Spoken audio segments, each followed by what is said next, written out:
David Umansky, welcome to Paper Napkin Wisdom. I'm excited to have you here today. Thanks, Govin. It's great to be here. So, you shared a really great napkin, but spoiler alert, you're a real out of the box thinker. So I'm really excited about this conversation, and I think your napkin is perfect. So you shared it with me, and it's very simple. Be bold! Exclamation point. Why did you share that with me? I mean, I guess it's a life lesson. It's a business lesson. In order to do the hard things in life, in order to do things that are scary, you need to be bold. You need to take risks. And thinking about that's a very rich conversation. What does that mean? Like, it doesn't mean that you jump off buildings. That's one way of doing it. Maybe for some people, not for me, certainly.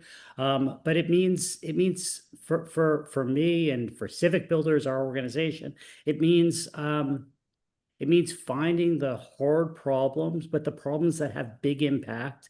And even though folks may say, hey, that's difficult, or I don't think that can be done, to still find ways to take it on and make a real difference in the world. And so I think this is what's really neat about it is that you're a real out of the box thinker. Like you saw a problem, and I think it was your boldness and your approach to solve it that you created your organization. And that's not usual. Did you make that jump immediately, or was that incremental? I mean, I think it was incremental, frankly. So my background is sort of conventional business background, and I was doing that work for quite some time, and then felt like there was something missing in my life. That the work itself was interesting, but I wasn't sure that I was working towards a purpose that I really believed in.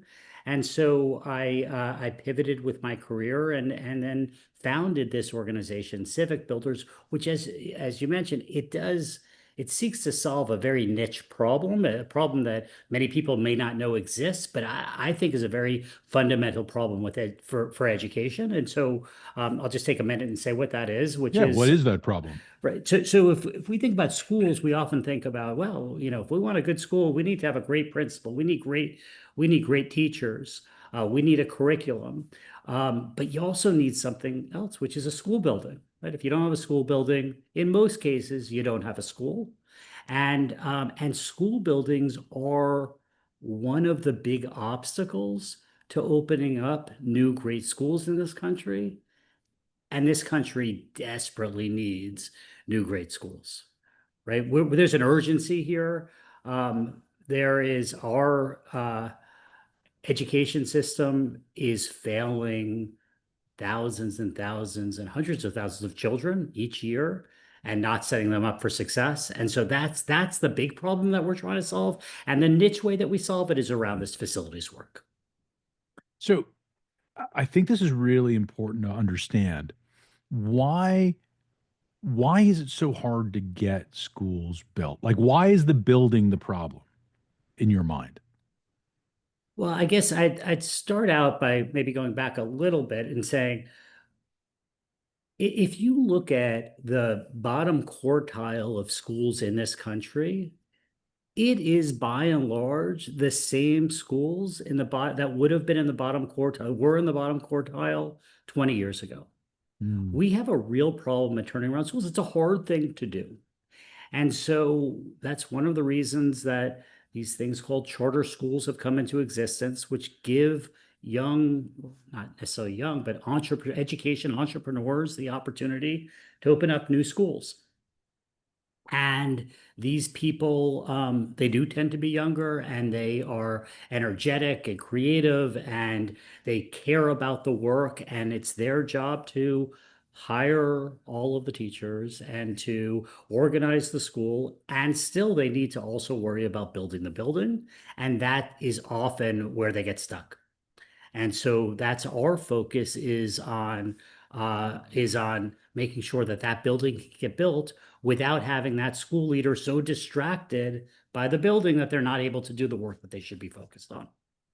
Yeah, and one of the reasons why having a really great leadership team in the school is so important is, generally speaking, I mean, the way I think about it, and I think about my own kids' education, when the principals are really active, there's active funding coming into the school, which means that the facilities and infrastructure are appropriately cared for and upgraded to advance their education opportunities, right? So, I mean, you want a great principal so that they are doing the stuff to make sure the systems, tools, and structure are there for the education. You're kind of saying, well, we're really good at that part. Why don't we just help them with it, right? That's exactly right.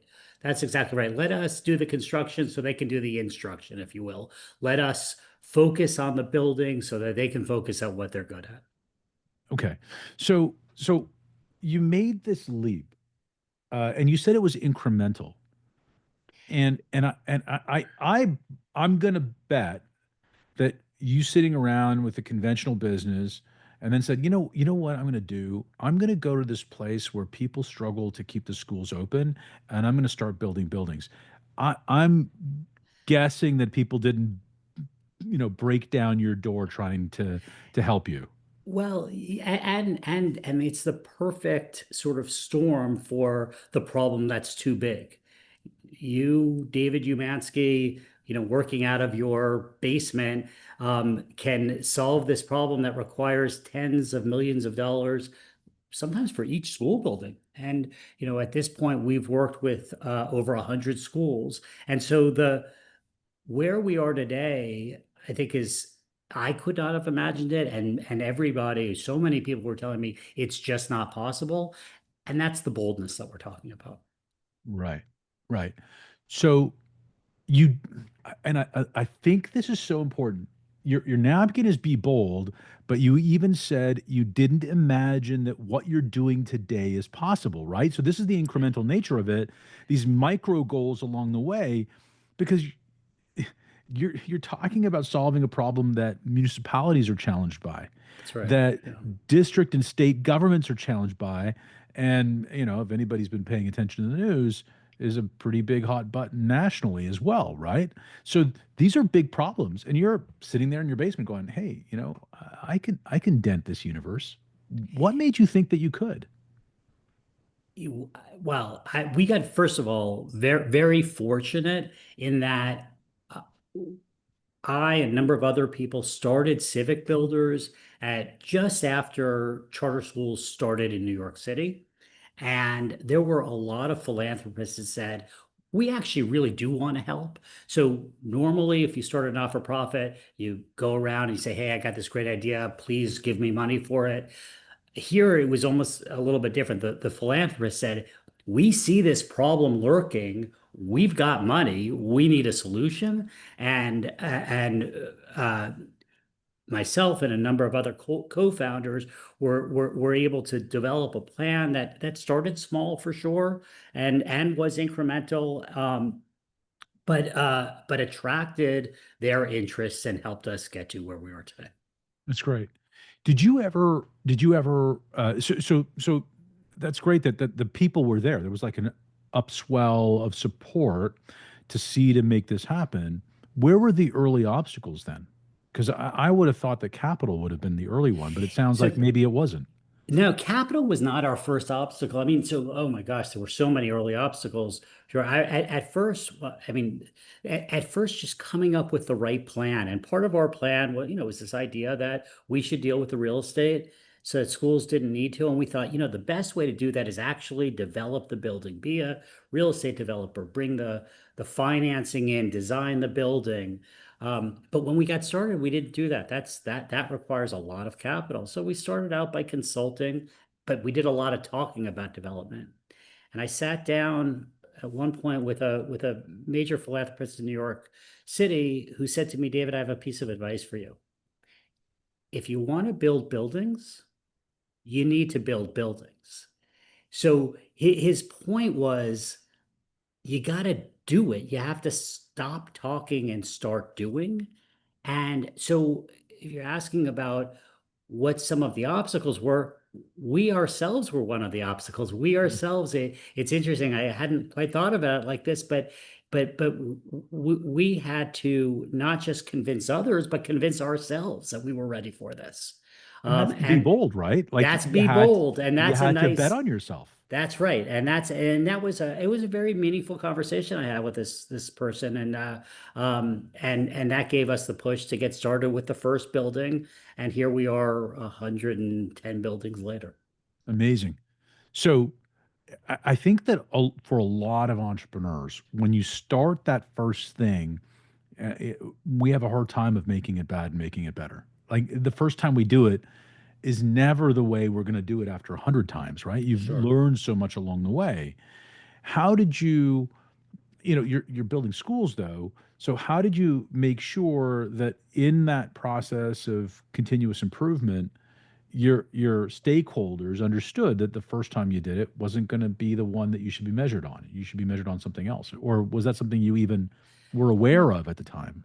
I think that's a great point. I'm not sure I was as aware of it as I should have been. That's mature management, right? That's saying we're going to misstep. Let me tell you, I don't know what the missteps are going to be, but I know that they're going to happen.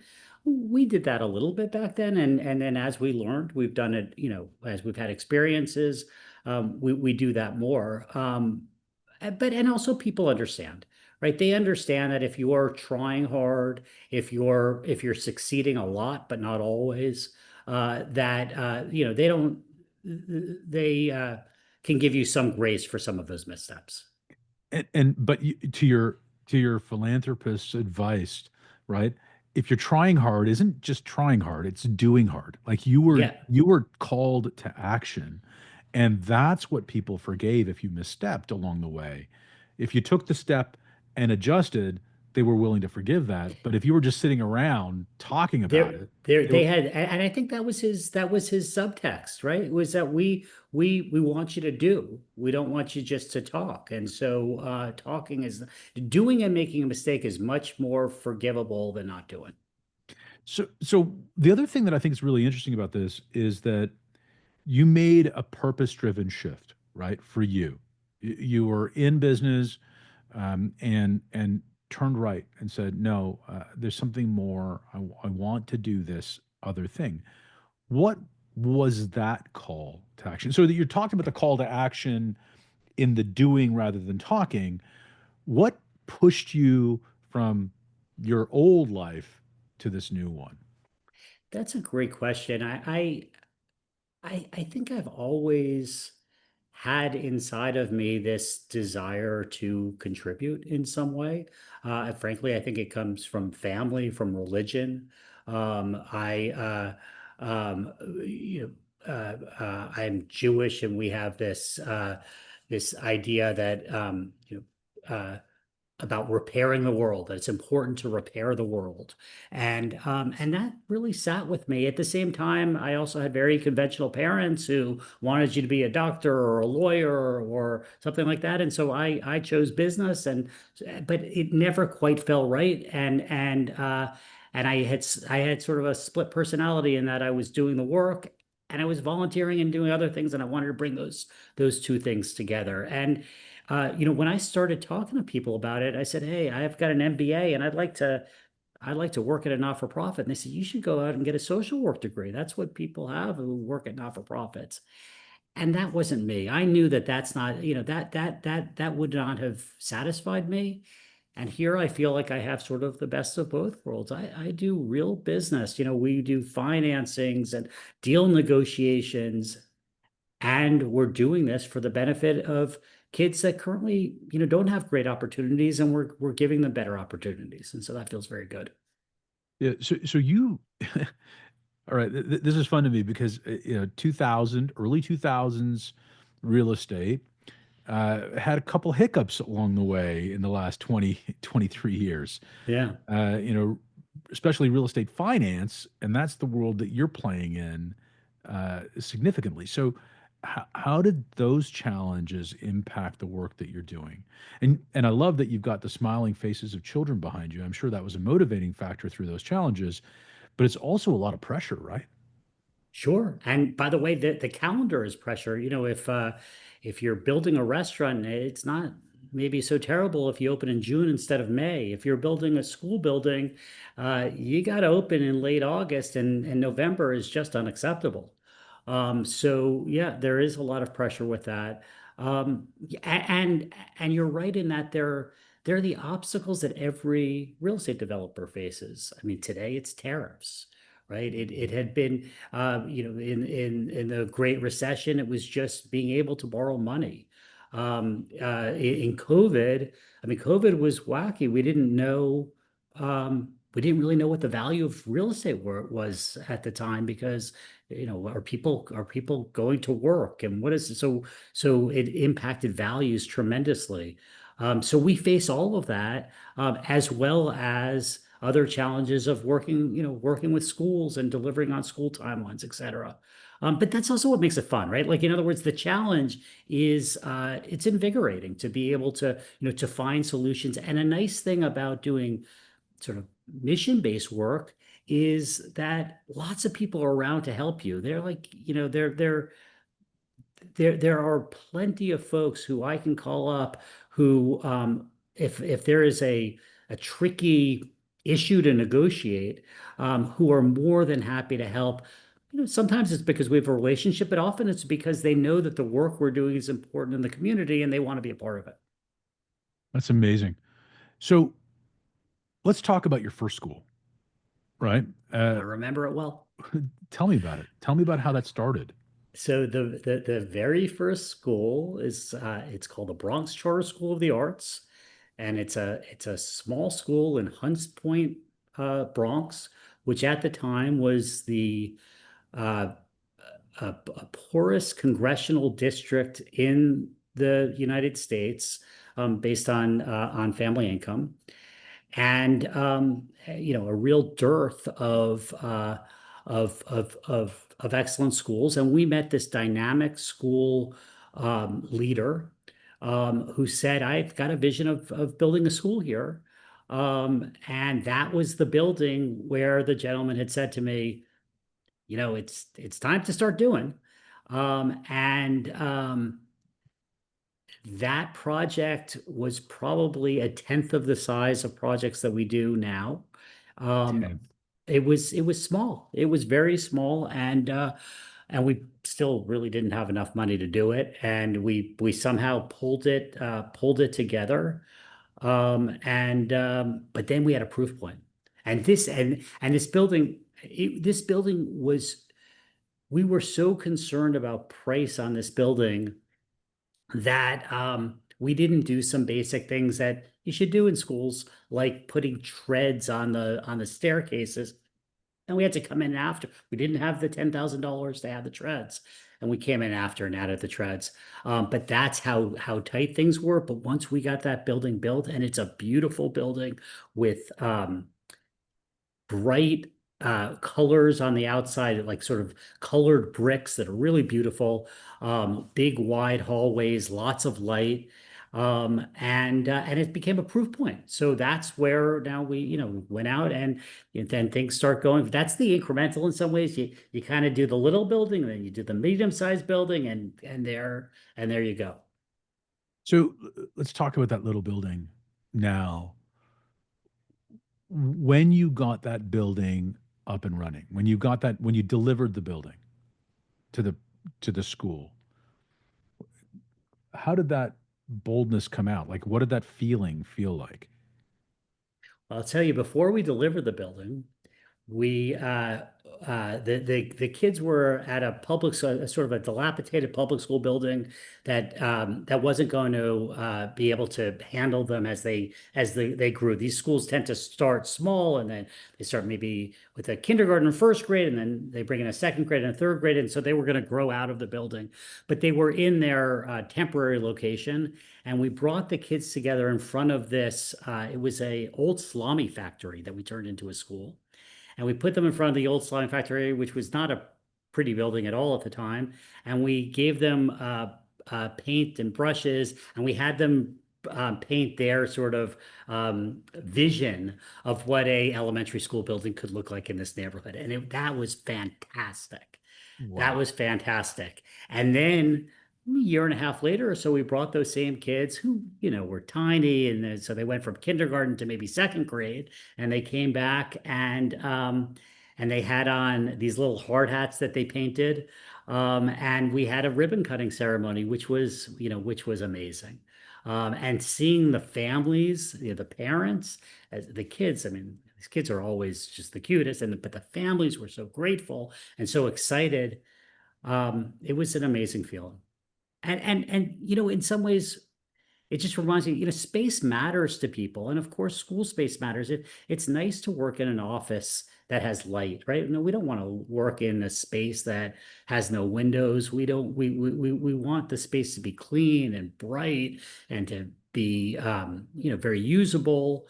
And so there's a message that we're sending to kids to say, hey, you're valuable. Look, it's important that your experience is a positive experience. So I think that message is also clearly delivered. It's amazing. Um, there's so much in what you just said, and if you're listening to the podcast, do yourself a favor and switch over to YouTube at some point along the way.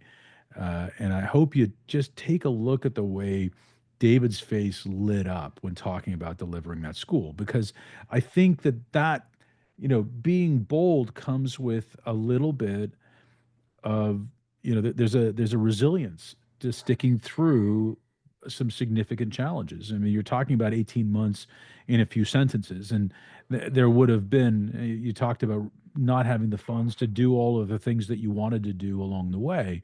So I I know that there were challenges in that, but the way you lit up in talking about that, I'm sure those are the moments that hold you through those times when boldness may be hard to find, right? Yeah, no, absolutely. I mean, and I think that you're absolutely right that resilience is just so important because it's not going to be a clear, easy path, right? You're picking a hard path, and even your hard path, even though you know it's a hard path, there are going to be bumps along the way that you didn't expect, and that are going to be frustrating. And so part of boldness is working through problems. And we do that all the time here. Yeah, so one of the problems that I wonder about, and I wonder about it in businesses like yours that have a very strong social enterprise component. What does competitive pressure feel like and look like in your world? Yeah, that's a great question. I mean, yeah, so the first thing that came to mind is staff. So our team is not social workers. They have the same skills as, so we both develop the real estate and we also do some lending. And so we've got people with strong financial skills, with strong real estate skills, with people who are lenders, people who are asset managers, all of these jobs that you could find at a bank or at another real estate company. And so we do have to compete. And something that I'm very proud of at Civic Builders is that we've got people who are at the top of their game. They're really good. So you're not getting a less good product because you're working with a nonprofit. You get a product and a team that is top notch and and doing that in a world where there's that sort of labor competition is tricky. And part of it is that we have to respond and that we have to be good and fair to our employees, and part of their compensation is monetary, and part of their compensation is in the children's faces as they're going to do the work and to be in these communities. And so, we have the best of both worlds. We have folks who are really good at what they do and they care a lot. That's amazing. So you have to be competitive about people, and I think that's something that people take for granted. I think also another thing that people take for granted, and you went there right away, which I think is interesting. In a social enterprise, people take for granted that people will care about the purpose, right? A lot and enough. And sometimes, as leaders within those kinds of organizations, we care about the purpose so much we forget about our people. But that doesn't sound like that's what you do in your organization. Well, we try not to. I mean, we are learning along the way still, 23 years later. And we're a much bigger team now, right? It also feels, I mean, this is in addition to be a mission-based organization, we are an entrepreneurial organization. Started with two or three people, and now is 30 people. And the culture and the team environment is different as you go through that evolution. Mm. So what what are the ambitious ideas ahead of you now? I mean, you've grown, you said 10x from the time that you were building the first school to now. You've built 110 buildings. Some of the stats that I got were 51,000 students impacted across 104, 110 schools now, you say, nationwide. That's an incredible accomplishment. What's your next bold What's move? next? Maybe I'll bring us from when we got started. We just built the buildings. That was our focus. We said, oh, schools need buildings, so we're going to build the buildings. And in 2013, we said, wait a second, maybe we can help them in different ways at building their buildings. And so in 2013, we got involved in a tax credit program through the federal government, and we have accessed almost $400 million of these tax credits called new market tax credits. And we invest them in charter schools across the country for the benefit of schools. That kind of got us involved in financial services. We joined up with the Walton Family Foundation and have been for the past several years managing about a $400 million lending fund to lend to schools. So we are not just helping them now build a building, but sort of providing these wraparound services, all that relate to the building, because the school leaders still focus on what goes on inside the building. So the next thing for us, I think, is geographic expansion. So the development work for us happens in New York City and kind of the Northeast, and we're looking for what's the next place that we go. And the way we think about that is like, we don't want to go and build one building in Montana. We want to pick a geography and find like an ecosystem solution to their problems. We've got now lots of tools in our toolbox, and so what does this particular geography need? And we will try to craft a solution that meets their needs. I love how your value proposition went from just building the building to this idea of an ecosystem solution to the challenges that face charter schools wherever they may be across America. How do you measure success? Like what's on your vision board? What, because I know boldness is a part of it. That's a very I want people listening to understand how audacious this is. I said it earlier on.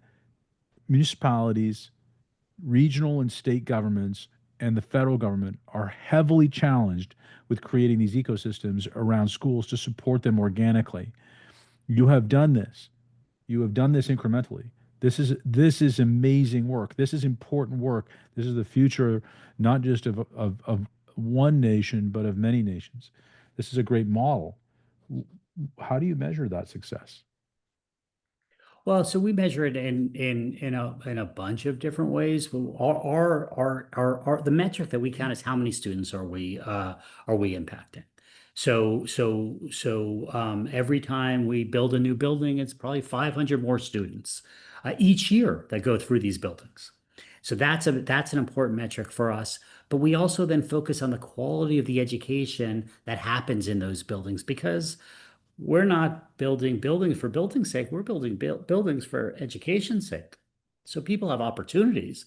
And Mm. so we want to make sure, excuse me, we want to make sure that the people who are at the schools that are operating in our buildings are really adding value and creating these opportunities. And so we have a vetting process for that. And then we measure that throughout our relationship with the school building, right? So we keep on going back and say, hey, how are they doing? And if they're not doing well, what can we learn from that, or how can we support them so that maybe they could have better outcomes? So when you think about how things have grown, when you think about how you've taken, this small idea, this action, this little action, right? Build the school.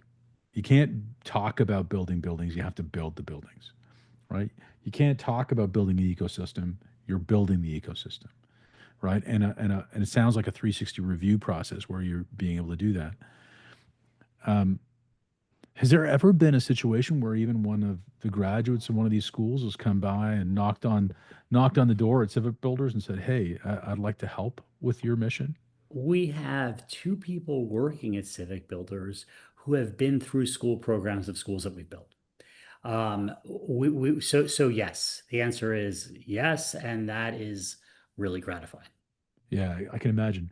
I like how you keep the focus. Your metric that you first came up with right away was number of students.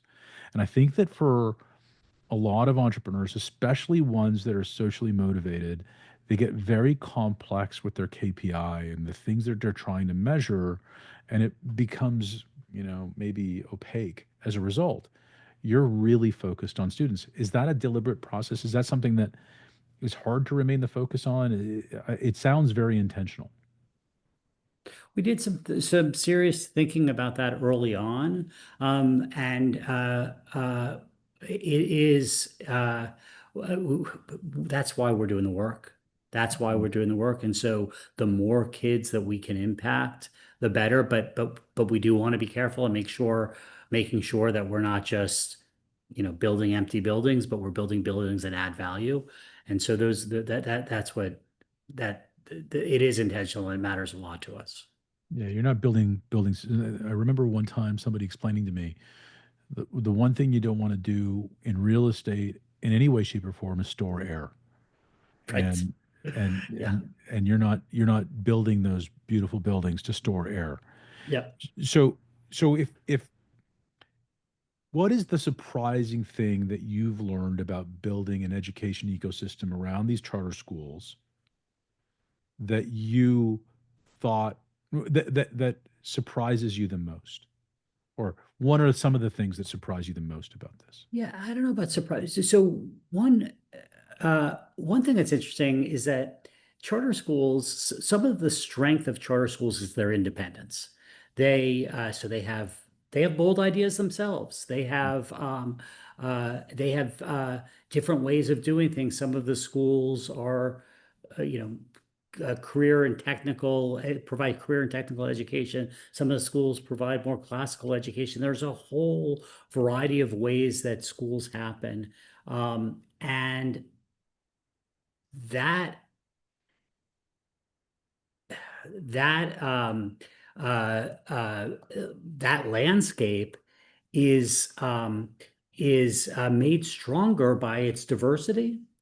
Mm, But that same diversity and independence sometimes gets in the way of the big things that the schools have to do. And I'll give you some examples. One example is advocacy. So all of the schools, whether they're a career or technical education school or an art school or a more classical school, they all have similar interests around money, around maybe access to facilities and other things. But because the schools operate so independently, it's sometimes difficult to bring them together to solve that sort of problem. And facilities is very much the same thing, right? Facilities is mm, very similar. It's a big, big infrastructure problem. And you've got all of these small nonprofit schools who are trying to figure it out on their own. And that became, in many ways, the opportunity that we stepped into to say, wait a second, let's have an organization that focuses on the infrastructure so you guys can be can provide education in all of the different ways that you do. And so I think that there's a bit of a double-edged sword, and that was a bit of a surprise to me, both the strength of the movement and the weakness of the movement. interesting. And has your boldness pulled you off of that core infrastructure value that you provide along the way? I mean, there's so many problems that need to be solved in education. It may be distracting. Have you ever found that? Have you ever been distracted by that, or have you been able to stay focused?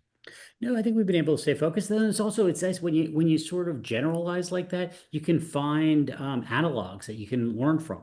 say, all right, Mm. these guys didn't do this with schools, but they did this in other ways, and that becomes interesting, and things that uh, opportunities for us to better what we do.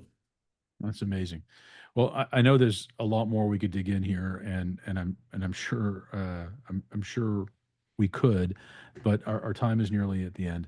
Uh, at, in this season of Paper Napkin Wisdom, we've been shouting out a dear friend of the show. His name was John Rulin. He passed suddenly just a little bit earlier on this year, and he gave us a gift of a wonderful napkin many years ago, which was "What you appreciate appreciates." And he started a movement from that day on 14 years ago. He wrote a book called Giftology, which became an international bestseller, a business and a movement around gratitude. And so, ending every episode this season, we've been asking our guests to shout out someone or some people that would be important. Who would you like to shout out today? Well, first of all, I mean, thank you for the opportunity. Um, I think I have a similar shout out. I had the real pleasure of working with a dynamic leader in education named Don Shalvey. Don was a superintendent of schools in Stockton, California, and then he went on to run a large charter school network in California called Aspire. Um, and um, and then he went to the Gates Foundation, and he directed education philanthropy at the Gates Foundation for many years. He sadly passed away a year and a half or so ago. But Don was a big thinker and just had a heart of gold.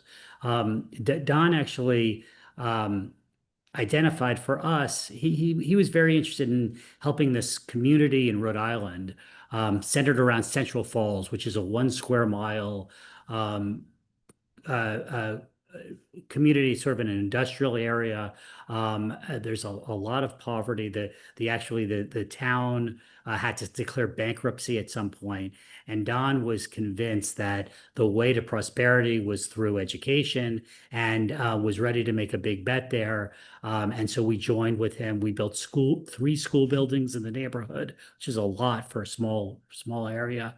And he always did that work with a big smile on his face. And I miss Don, and so I'm going to shout out Don Shelby. Thank you for sharing that, David. And thank you for joining me today. Yeah, thanks so much, Govind. I really appreciate it.